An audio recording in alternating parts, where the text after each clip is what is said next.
Hey, what's up YouTube? It is March 14th, as you can see, and it's been a hot minute since I did one of these videos. Basically, I had a comment and saying when was this JellyBean update review gonna come out, and I'm sorry for that. I did have one recorded, but I guess I forgot to upload it, and being since I seen the comment, I was like, oh, I kind of forgot about the upload. So what are my takes on the JellyBean update? Well, it's pretty smooth. I like it. Yeah, my thoughts on why shouldn't I have updated was a little bit skeptical, but after updating it, I've noticed a lot of improvements. You know, basically now my phone doesn't restart at various moments that are just like, I don't know, it was unexplained. And basically things run a lot smoother, as you can see. Like, you know, I basically, when I boot up, I don't have quick boot check on the settings, so the reason why I don't do that is because I have some of the apps that are stored on the SD drive, and HTC recommends that basically you do not have this check if you do decide to move apps into the SD card and or the phone, I guess the phone's internal memory. So for that reason I don't have quick boot, but amazingly, like, the boot up process is a lot faster. You know, the apps do show up like right away instead of like before the update where it took like maybe 2 minutes for it to fully boot up. As you know, yes, some of these videos that I've seen basically shows that this power saver and how you cannot remove it whatsoever. Basically there is situations where, yeah, I hope, or we hope, HTC updates that and removes this. But I like the way it looks. I like the feel. The 1246, the time has gotten bigger. Instead of you seeing Sprint on the top here, is now on the bottom here. So I don't know if some of you users have seen that. Settings did change quite a lot. Not what I expected, but okay, I guess I have to say whatever.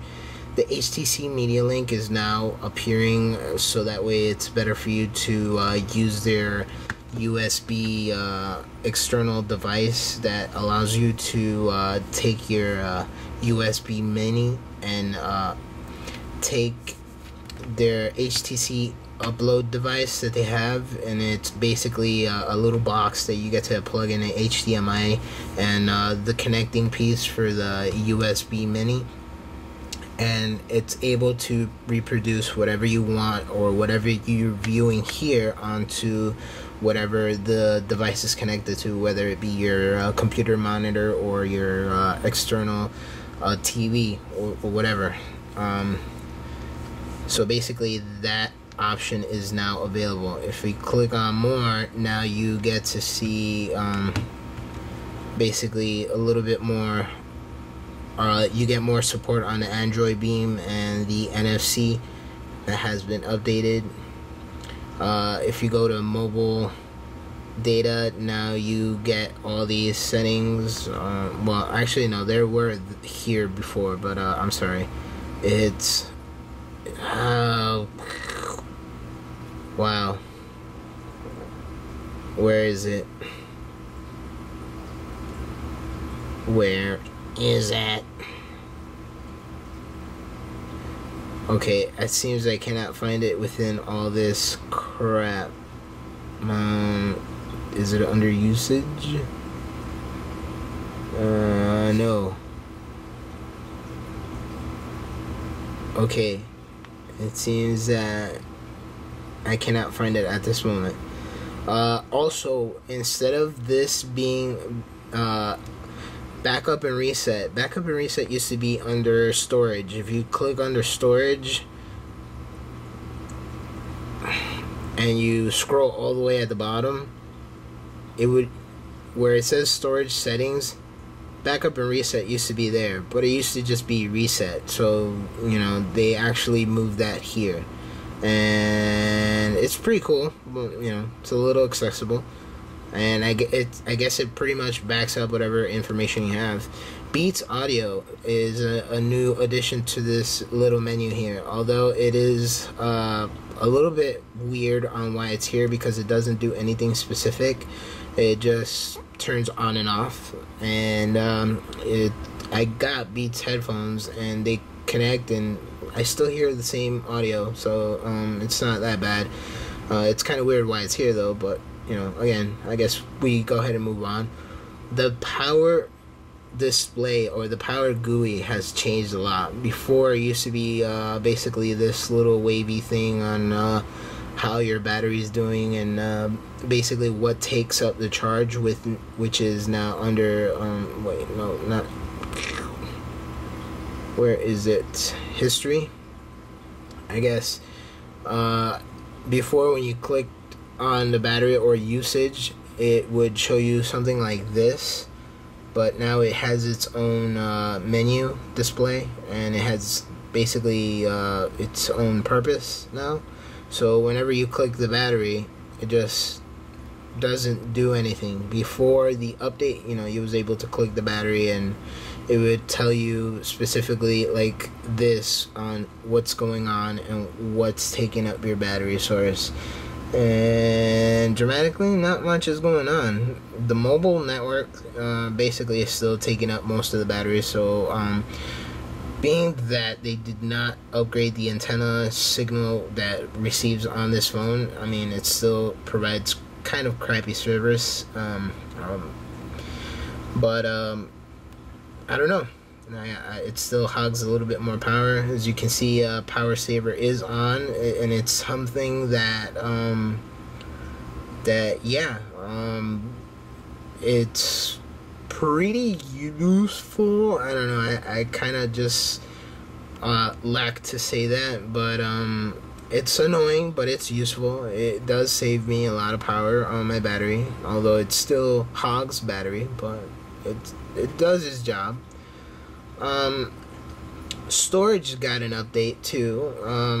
You know, there was a lot of stuff that you can actually do within the storage menu that you now cannot do. Under storage, app storage, I was able to clear out the cache that basically my apps accumulate, and you're unable to do that now. I've looked almost everywhere to see where I could do this. Even under make more space, you know, when I usually click that, the first thing that comes up is to clear the cache, I'm sorry, and you can now not do that. I don't know. Basically, it just doesn't show that. There's only 2 steps on what you can do to increase the memory, and it's basically that. You know, as you can see, I do have a lot of music and I have movies stored on my storage device, but you know, there's basically nothing about clearing the cache. Before, you was able to do that. Even under the phone app space, you was able to clear the cache and also clear the temporary HTC files that you normally surprisingly download, but again, you're unable to do this now. So that's also upgraded and updated itself.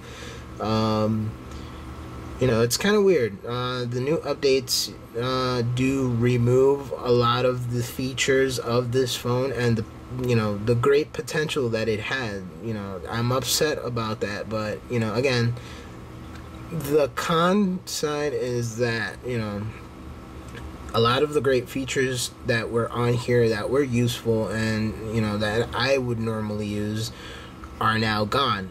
The pros about it is that now, you know, it takes its own initiative to save battery life. And being that this phone does hog battery due to its its cellular service, which would be the 4G, which it's always trying to find LTE, and being that I don't have LTE service in my area officially, that's also why it's hogging power.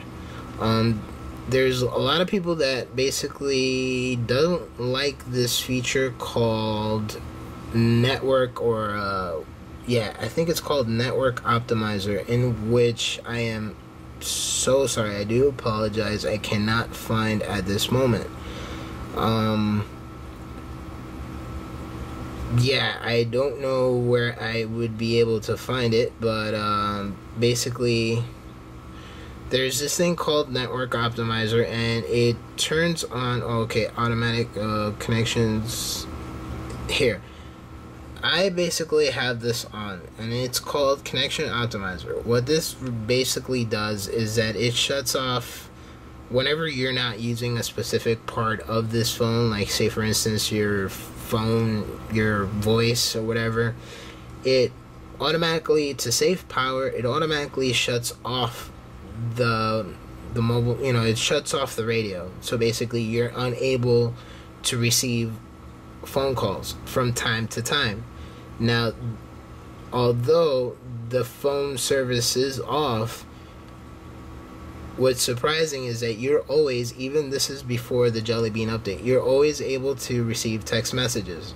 So even though the radio is off, at any given time you're still able to receive text messages. So even if you do decide that by mistake you miss an important call, if that person is really trying to get in contact with you, they can always send you a text message, and the text message will go through even though this is off. You could test this on yourself and prove it for yourself. Don't take my word for it. But again, connection optimizer is pretty good. It'll either turn off the Wi-Fi radio or the mobile data radio, and vice versa. Whatever you're not using is basically what it will turn off and on. So some people do dislike this feature. I like it. I don't have a problem with it, and that's also changed.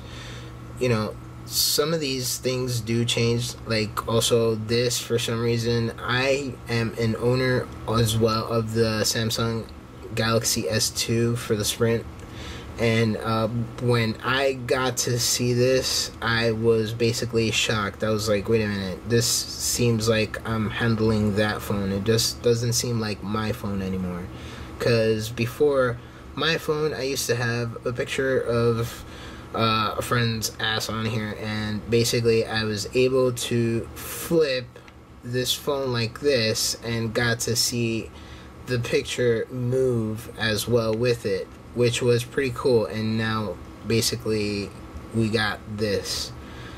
So yes, I said it, I missed it, and that's kind of upsetting. But again, all this stuff is pretty cool. I like the updates, even the Wi-Fi optimizer, the way that they updated the Wi-Fi connections so it's actually more stable is even cooler, because even if I do a speed test, you can see that I'm getting quite a high connection on this. So the Wi-Fi radio to this has been updated, and it's also great. The downside that I don't like about it is that one of the main reasons I did not want to update this is because even though the new JellyBean and its browser still enables me to view Flash, if I go to the Play Store, I'm unable to update that. So that's a big problem, that I'm unable to update the Flash on this. And being that there are new security flaws onto it, there are a lot of vulnerabilities towards me using this browser, being that I'm unable to update the Flash on it. So that's an issue for me, that I'm unable to update Flash and all that other stuff. But that was always there even before the update. So there are a couple of users that have documented that once they got to see this, they were shocked that they got to see this because it was never there before. No, this was always here. Even before the update, is that just now in the new JellyBean, there is no support for it. Adobe says that basically they have stopped supporting it ever since its ice cream sandwich days, and that if you was to update to JellyBean, there would be no more, because basically HTML5 is what's taking over the Flash in today's age. So basically that wraps up on, you know, the update on this phone and its JellyBean update. You know, I have to say it's pretty cool. I like the updates. I like the way the gallery shows up. I don't formally have that feature the way it looks now, but if I upload my previous video on how it looked before and after, then I'll go ahead and give that chance to go ahead and update it and show you guys. But again, sorry for the wait on this update, and hope you guys enjoy.